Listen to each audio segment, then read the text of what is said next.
Now let's start one new factor, okay, which is responsible for life. Out of these natural resources, the first resource is air.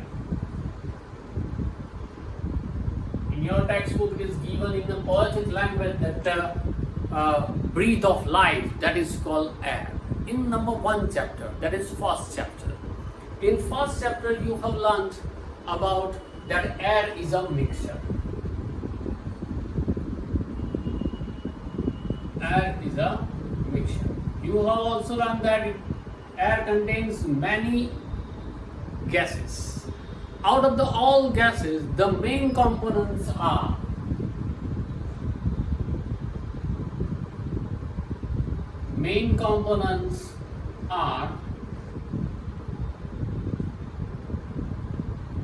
nitrogen. You know it is 78% roundabout. It contains oxygen. Roundabout oxygen is 21%. Then carbon dioxide, roundabout 0.035%, and other gases and water vapor also. Okay, so these are the main component of air. Many other gases are also there, other elements are also there in the air, and all these are what? Neutral. That is called inert gases. Now, these gases affects on the environment. These gases affects on our life. And so, for life, all these gases are important. In your textbook, you know that all these gases, they are found in this type of proportion, and which is helpful for the evolution of life. Means life originated because of all these gases and because of all these proportions. As for example, in another planet like Venus and Mars, all these gases are not present, but approximate 95 to 97% of carbon dioxide is present on Venus and Mars. Though range of temperatures are also varied, means different, high level and low level are too much differ, so that life is not possible on Venus and Mars. I mean, this is one of the reasons. Many reasons are there, but this is also one of the reasons. Okay, and you know that because of the human activity, daily activity, factories and industries and traffics and etc., carbon dioxide increases continuously. Because of the combustion, because of the forest fire, oxygen level continuously decreases. Because you know that what do you mean by combustion? Combustion means burning process, and burning process is possible only when oxygen is present. And that's why during this combustion, oxygen is used up continuously and carbon dioxide increases. In spite of all these odds, you know that carbon dioxide level continuously increases, but this is the fraction of our total percentage of atmosphere. That means what? Here the carbon dioxide level, I write it that 0.035%, but nowadays, because of the industrialization, because of the urbanization, it increases to 0.04%. This is not too much high, but this is the alarm. Okay, this is the caution that please stop all these things, otherwise it will humiliate all these human activities. So, carbon dioxide level increases, but how to control this carbon dioxide level? You know that the carbon dioxide is used up during photosynthesis process.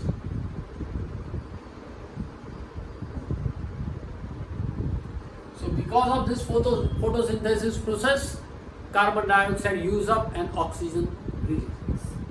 Moreover, another reason is also there, that is called marine habitat.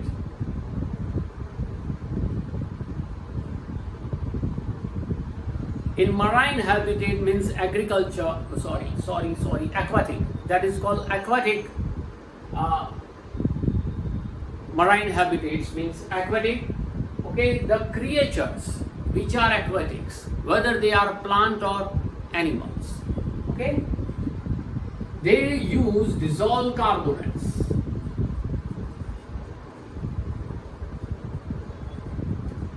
They use dissolved carbonate, which is dissolved into the water. Carbon dioxide, when dissolved into the water, then it converts into carbonates.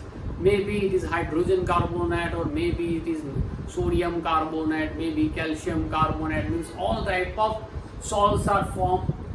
Means many type of salts are formed in the ocean or sea, and that's why the taste of water is salt. Ocean water is always salt because of this many salts. Because carbon dioxide dissolves into the water, and marine creatures use this dissolved carbonates, and that's why, because of these two reasons, photosynthesis and in ocean, carbon dioxide dissolve and carbonates form, and because of this carbonate they use up carbonate and release oxygen. So because of these two reasons, for some extent, up to some extent, we try to control carbon dioxide level. Okay, this is the quality of air. Above all these things, you know that, because sometimes forest fire in California or many other places in Brazil and Australia, Amazon's forest fire, you have heard about it. So because of this Amazon's and Californian forest fire, you know that continuous use of oxygen and plenty amount of carbon dioxide is released. Okay, so what is the role of the atmosphere in climate control? What is this role of the atmosphere?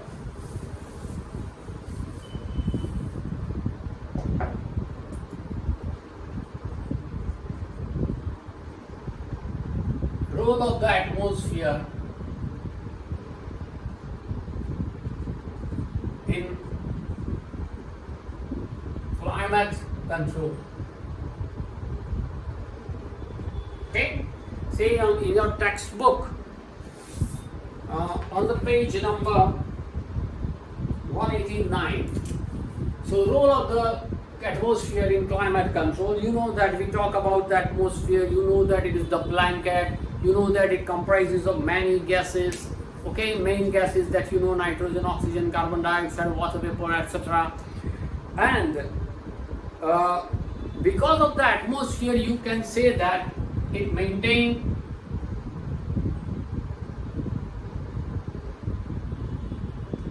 average temperature on the earth.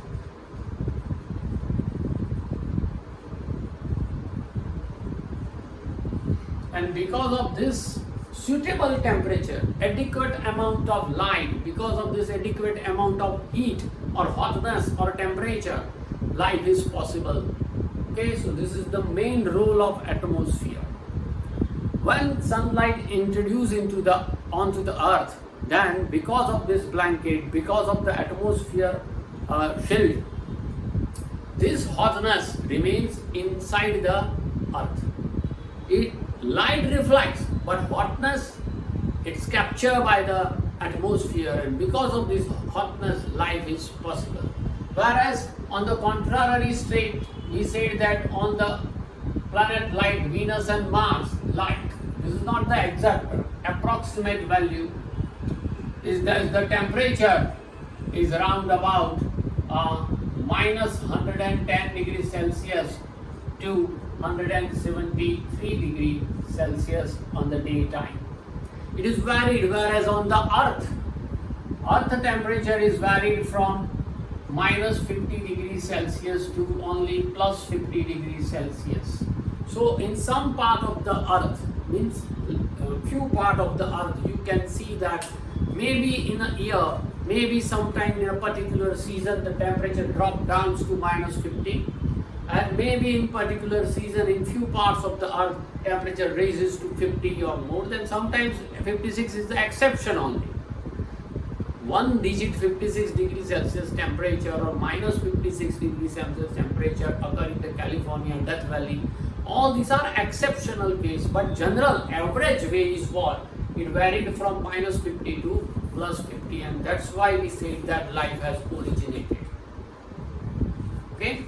Here we say that we on the Venus temperature minus 110 to 173. Sometimes, okay, this is the average way. Sometimes we say that it reaches to 190 degrees Celsius also, but all these things are exceptional cases. Okay, so you have seen that air is important because oxygen is important. Most of the living organism, here we said that living organism can be classified into two ways: biotic and abiotic components. Biotic means living organism and abiotic means naturally non-living organism. Remember here, naturally non-living organism. Okay, just like air, water, soil, minerals, rock, water vapor, etc.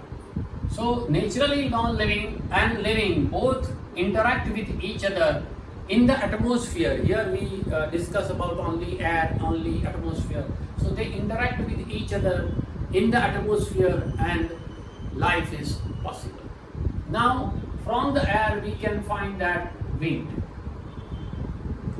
You know that. What do you mean by wind? Wind is what? Movement of air is called wind.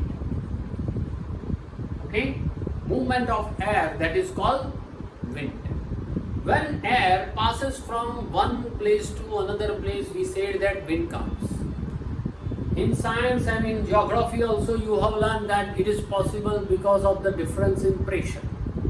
If there is a high pressure at certain region and if there is low pressure at certain region, then from high pressure to low pressure air rushes. This movement is known as wind. Okay? After a hot day, when you feel some cooling breeze of wind, then it feels good or it feels better for you. Now the phenomena of the results of changes that take place in our atmosphere due to the heating of air and formation of water vapor. Means wind is possible because of heat and water vapor, right? And you know that water vapor is formed because of what? Water vapor is formed because of heating of water bodies, water reservoirs, water structures, because of the light on a sunny day, means in the summer season, when the light incident or incident on the water bodies, then it get reflected and some amount of water get vaporized. Okay, when it get vaporized, then clouds are formed, that you have learned very well. So all because of this, the convection current produces, it forms. Because of this convection current, pressure arises, and because of the pressure, high and low air passes, and when air moves from high pressure to low pressure, we say that it is called wind. So wind arises because of what? Because of evaporation of water bodies, because of pressure arises pressure. So from high pressure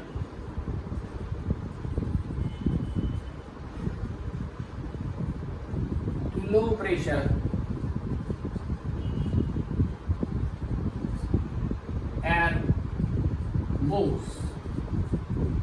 That is called wind. Is it okay?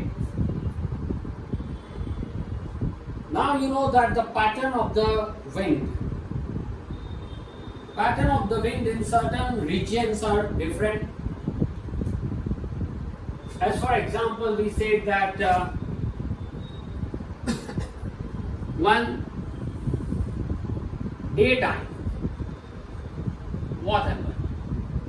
You know that when sunlight incident on the water bodies, as for example on the ocean, then what happens?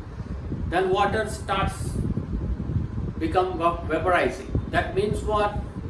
It takes some time. Remember this thing. So very slowly water in the ocean, water becomes hot. Okay? Very slowly and gradually water becomes hot. And that's why what happened?